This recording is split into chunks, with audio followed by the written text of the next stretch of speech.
setiap saat hidup kita diperbaharui. Kenapa harus diperbarui setiap saat? Ya, hidup kita perlu diperbarui setiap saat karena supaya kita serupa dan segambar seperti Kristus. Jemaat yang dikasihi Tuhan, kita akan baca firman Tuhan dari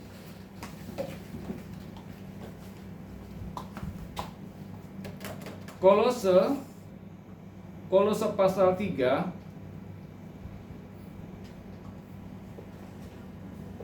ayat yang ke-10.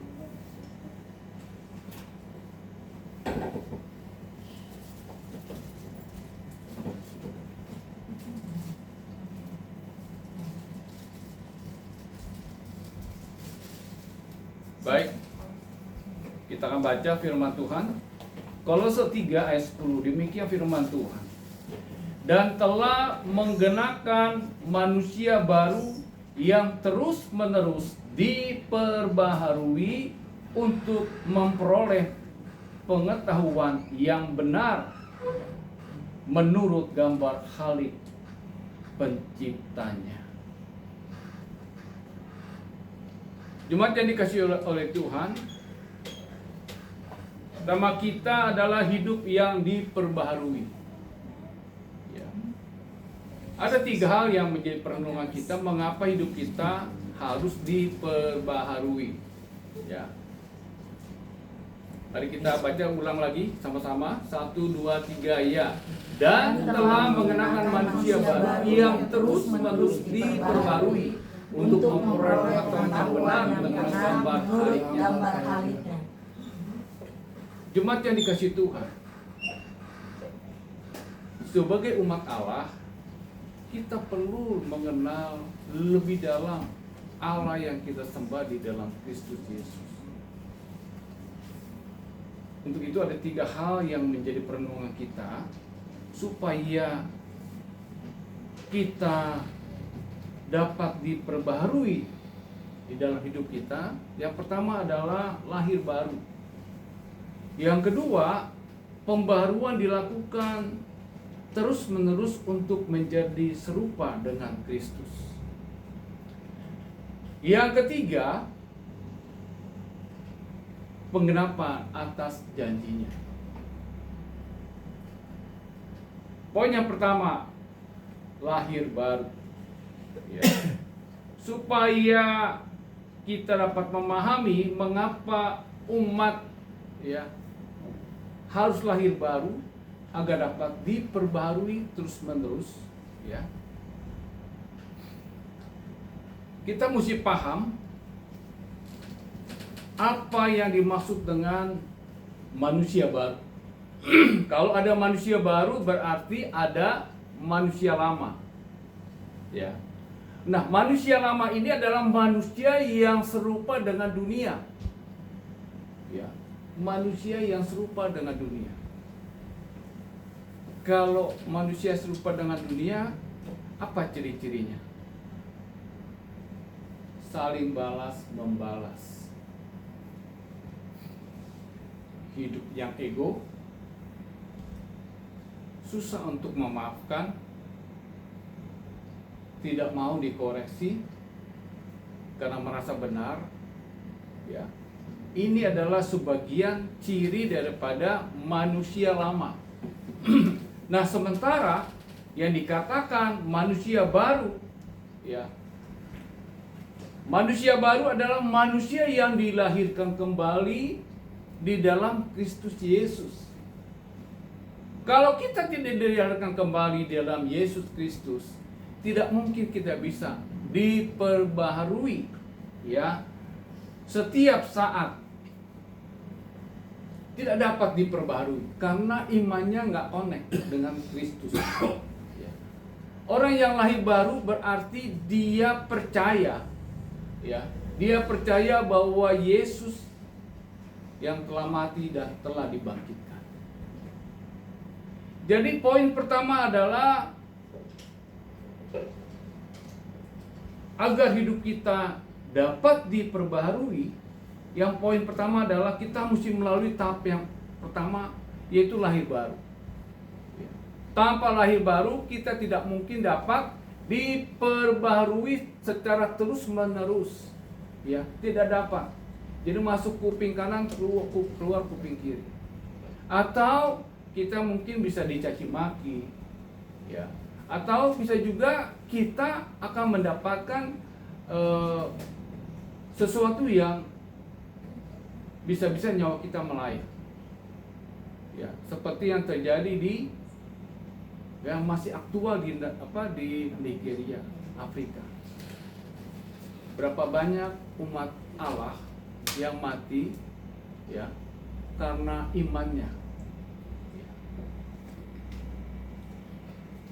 Kita perlu memiliki iman yang kokoh sehingga dalam menjalankan kehidupan ini kita mampu, ya, kita mampu melewatinya. Jemaat yang dikasih Tuhan, poin yang kedua adalah pembaruan dilakukan terus-menerus, ya. Pembaruan dilakukan secara terus-menerus. Pertanyaannya adalah, apakah seorang pendeta atau seorang yang sudah berumur kepala 6 atau mungkin kepala 7, apakah masih perlu diperbarui? Jawabannya adalah iya. Kita diperbaharui, ya, terus menerus sampai Tuhan panggil, sampai Tuhan katakan selesai. Kalau sudah Tuhan katakan selesai, berarti tidak ada lagi pembaharuan, ya. Jadi pembaruan itu, ya, Allah kerjakan. Yang pertama melalui tahap kita lahir kembali. Lahir kembali artinya bahwa kita percaya sungguh-sungguh bahwa Yesus telah mati dan Yesus telah dibangkitkan. Setelah kita lahir kembali menjadi ciptaan yang baru, maka Allah akan terus-menerus memperbarui hidup kita.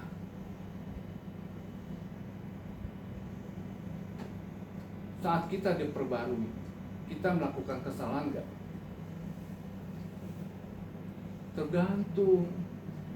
Tergantung daripada umur kita, ya. Dan pembaruan itu pun sangat variatif yang kita terima dari Allah. Jadi sebagai contoh, ya, kalau kita menghadapi, ya, seperti Grace, ya, itu hampir tiap hari itu pembaharuannya kadang-kadang bisa sampai melakukan tekanan, ya, amarah, ya. Apakah sama kita memperlakukan Grace dengan Melissa dalam hal pembaruan? Jelas beda. Tetapi jangan sampai, ya, memperlakukan Grace pembaharuannya sama seperti pembaruan yang kita lakukan terhadap Melissa, kakak Melissa, kakak Ayu.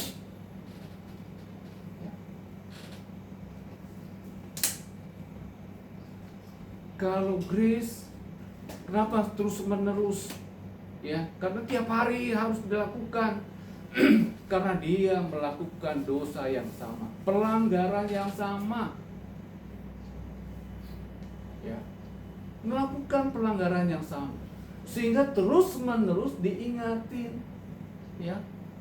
Nah, berbeda dengan kakak Melissa, berbeda dengan Petra, ya. Petra merasakan enggak, ya, bimbingan orang tua, ya, supaya apa? Supaya anak-anak kita mandiri, ya. Kita tidak boleh marah kalau terjadi pembaruan terus-menerus.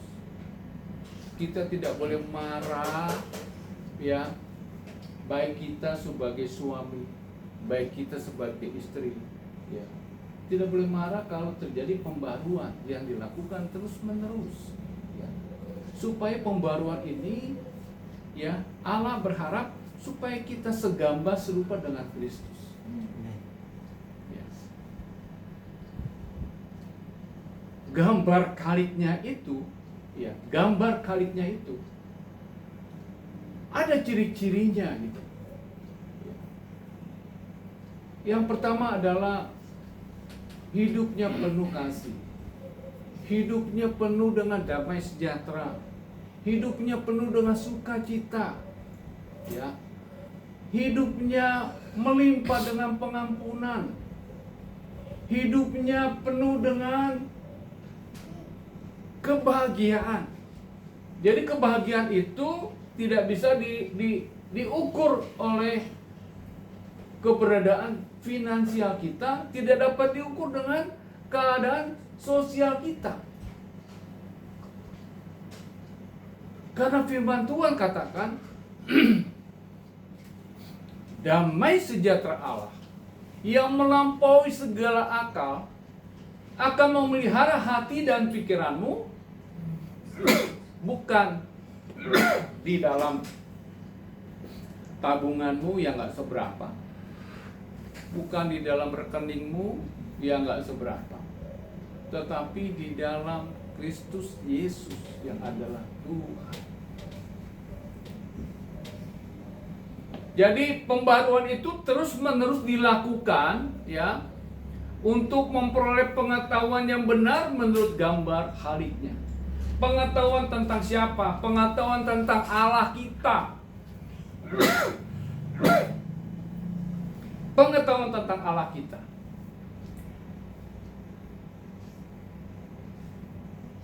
Kita sudah masuk di dalam kitab Rut pasal 1.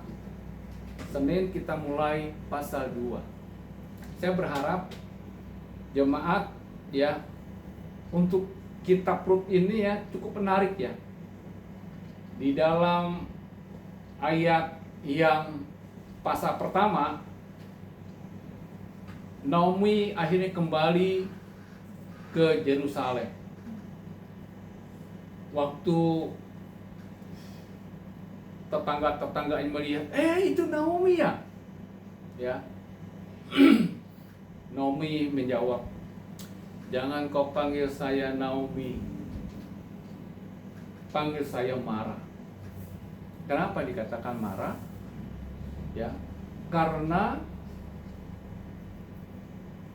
waktu dia pergi meninggalkan Yerusalem, dia punya suami, dia punya anak laki-laki 2. Tetapi dia pulang, satu pun keluarganya tidak ada, hanya yang dibawa salah satu mantunya, yaitu yang bernama Rut. Orpa, dia balik kampung. Ya. Sesuatu yang dikatakan marah, bukan marah, yang Naomi katakan, ini mendandakan bahwa dalam hidup ini pembaruan yang terus menerus. Kadang kita ada dalam zone yang tidak nyaman, ya.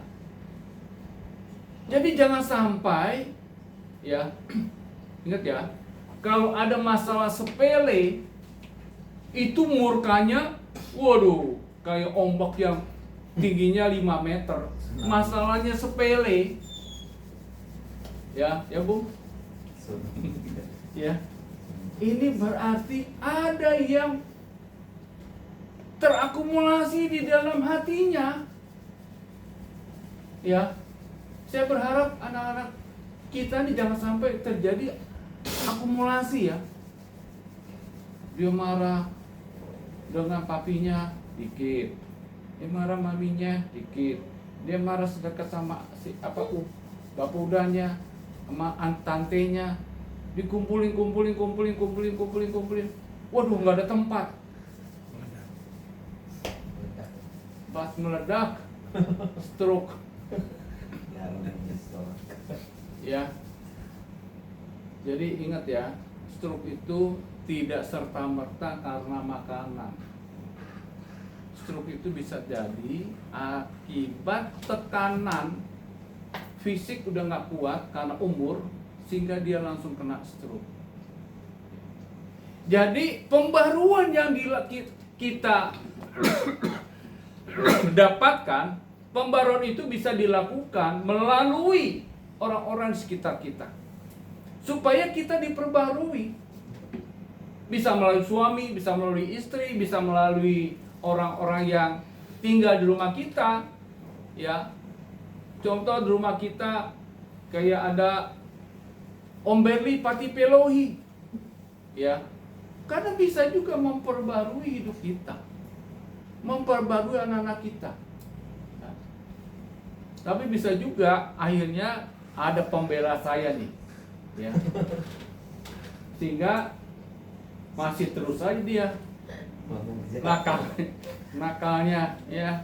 Wah, karena ada pembela saya, ya, dianggap sohib, dianggap teman, padahal perbedaannya jauh banget gitu ya, gitu loh. Ini akibat apa? Akibat kita ini kebanyakan cinta, kebanyakan luber love-nya, sehingga udah deh, ya, kalau sayang udah melebihi, dibikin apapun susah marah. Ya. Jadi poin yang kedua, ya, poin yang kedua, kita mesti pembaharuan yang terus menerus, ya, pembaharuan yang terus menerus, kita mesti mau menerima. Jangan kita mencari kambing hitam. Kalau kita mencari kambing hitam, tandanya kita sudah nyaman di dalam perbuatan karakter kita yang merugikan orang lain. Itu sudah nyaman, sehingga enggak dicari kambing hitam. Kambing hitam juga marah juga, ya, karena banyak dipakai kambing hitam, akhirnya yang ada kambing belang-belang. Ya. Mari biarlah hikmat Allah membuat kita, makasih Tuhan kalau ini bagian supaya saya diingatkan, supaya saya lebih baik lagi ke depannya. Poin yang ketiga adalah penggenapan atas janjinya. Jadi pembaharuan yang dilakukan oleh Allah, ya, pembaruan yang dilakukan oleh Allah dalam hal hidup yang diperbaharui, ya. Yang pertama tadi apa? Yaitu lahir baru, ya. Lahir baru ini penting. Ini menjadi basic kekristenan kita, ya. Kalau kita tidak mau lahir baru, otomatis nggak ada roh Kristus di dalam diri kita, ya. Tidak ada roh Kristus di dalam diri orang yang kita layani. Tidak ada. Ya. Jadi apapun yang kita omongin gak bakal masuk. Ya. Gak bakal masuk. Yang poin yang kedua adalah pembaharuan yang dilakukan secara terus-menerus. Ya. Pembaharuan itu kita mesti punya kerendahan hati untuk mau diperbaharui. Kita mesti punya kerendahan hati. Kita mesti punya kerendahan hati supaya, ya, masuk ke poin ketiga. Itu tujuannya. Kalau kita tidak mau diperbarui, kita masih mengeraskan hati, kita malah mencari kambing belang-belang, ya, kita tidak mungkin masuk ke poin yang ketiga, yaitu penggenapan atas janji Allah. Ya. Petra Allah punya rencana. Amin. Ya. Efesus 1 ayat 4 dikatakan, ya, dikatakan apa? Sebelum dunia ini ada, Petra sudah ada dalam pikiran Allah. Ya. Sebelum dunia ini ada, pendeta Mario Lato sudah ada dalam rancangan Allah. Ya. Jadi jangan dipikir karena kebetulan, enggak. Allah menangkap. Kenapa? Allah menangkap hambanya. Karena Allah punya rencana. Jadi berbahagialah kita yang sudah ditangkap Allah, karena Allah ingin menggenapi janjinya. Waktu Allah menepati janjinya, ada poin yang kedua yang kita mesti lewati, yaitu pembaruan yang dilakukan terus menerus.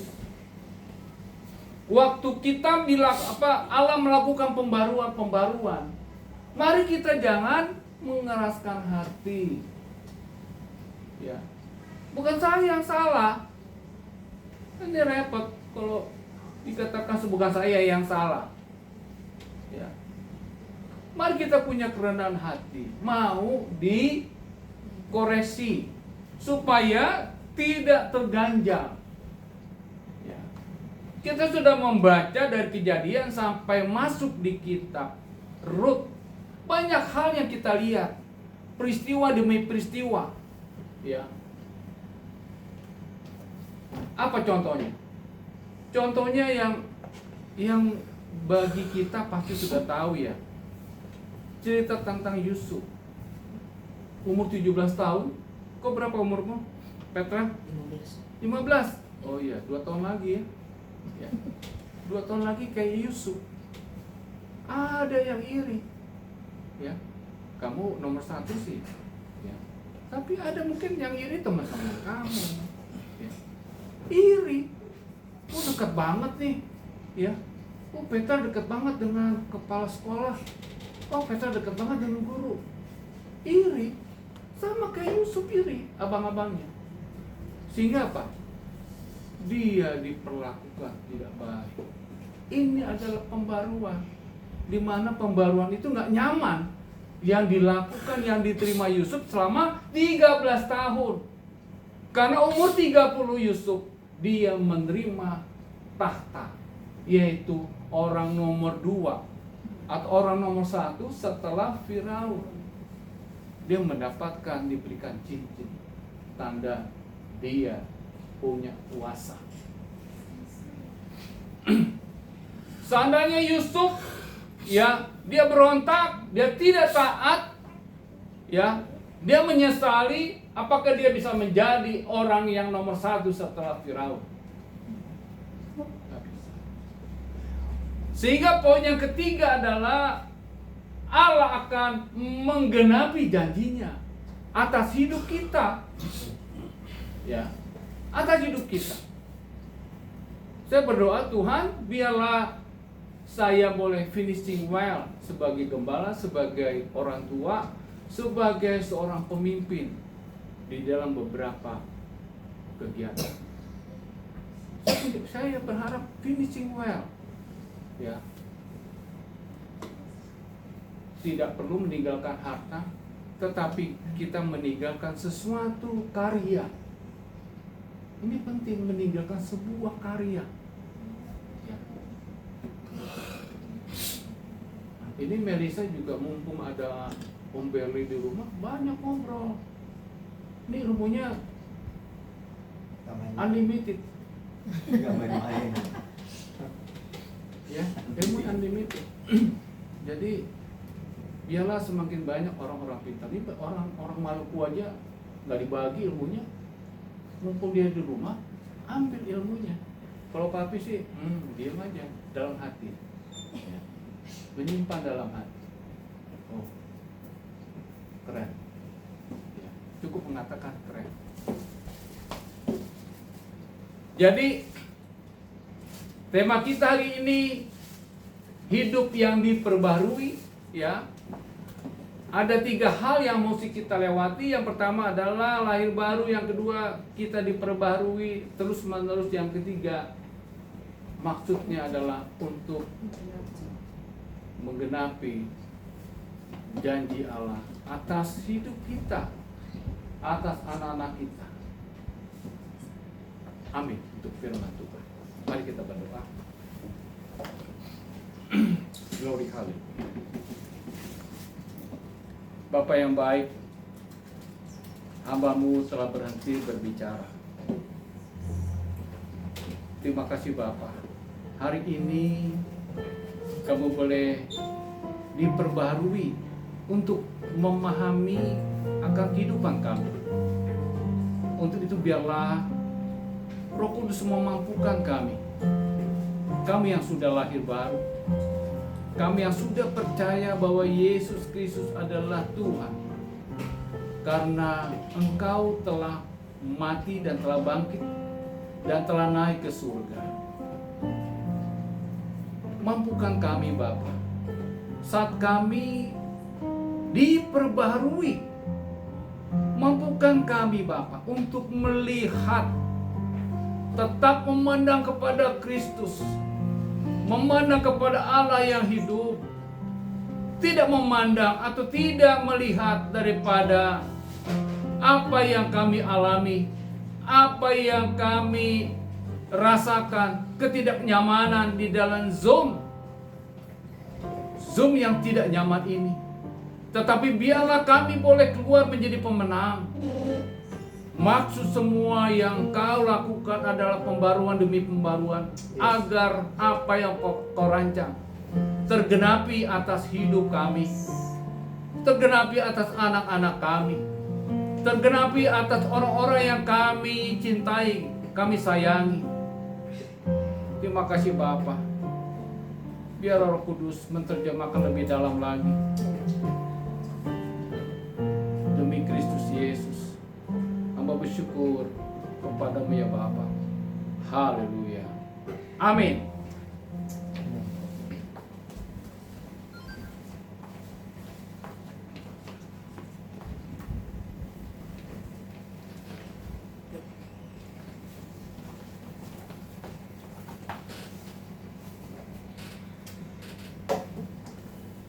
Puji Tuhan untuk kebenaran firman Tuhan yang sudah disampaikan oleh Bapak Gembala. Ada 3 poin yang saya catat dari khotbah tadi. 1, lahir baru. 2, pembaruan yang dilakukan terus menerus, memiliki sikap kerendahan hati. Dan 3, mengendapkan akan janji Allah. Kiranya firman Tuhan ini menjadi suluh dan terang bagi kehidupan kita dari hari ke hari. Kita akan memberikan persembahan kita kepada Tuhan. Itu mari kita satu di dalam doa. Bapak, kami berterima kasih untuk kebenaran firman yang sudah disampaikan oleh hamba-Mu. Bapak, kami menyerahkan hamba-Mu, Bapak Gembala kami, Bapak Heri, serahkan ke dalam tangan-Mu. Kami percaya Tuhan, penjagaan Tuhan sempurna atas beliau, atas setiap pelayanan beliau. Kami percaya Tuhan memberikan hikmat-Mu lebih lagi untuk Bapak Gembala. Dan kami percaya di mana Bapak mengutus beliau, di situ banyak jiwa-jiwa juga diselamatkan. Terima kasih Bapak untuk keluarga Bapak Gembala. Kami serahkan hanya ke dalam tangan-Mu. Pada kesempatan yang indah ini Tuhan, kami akan memberikan persembahan syukur kami kepadamu. Kiranya Tuhan Yesus, Bapak memberkati setiap tangan-tangan yang memberikan persembahan ini. Dan juga Tuhan Yesus, lewat persembahan ini dapat digunakan untuk memperluas pekerjaan Tuhan di tempat ini. Terima kasih Bapak. Di dalam nama Tuhan Yesus kami berdoa. Amin.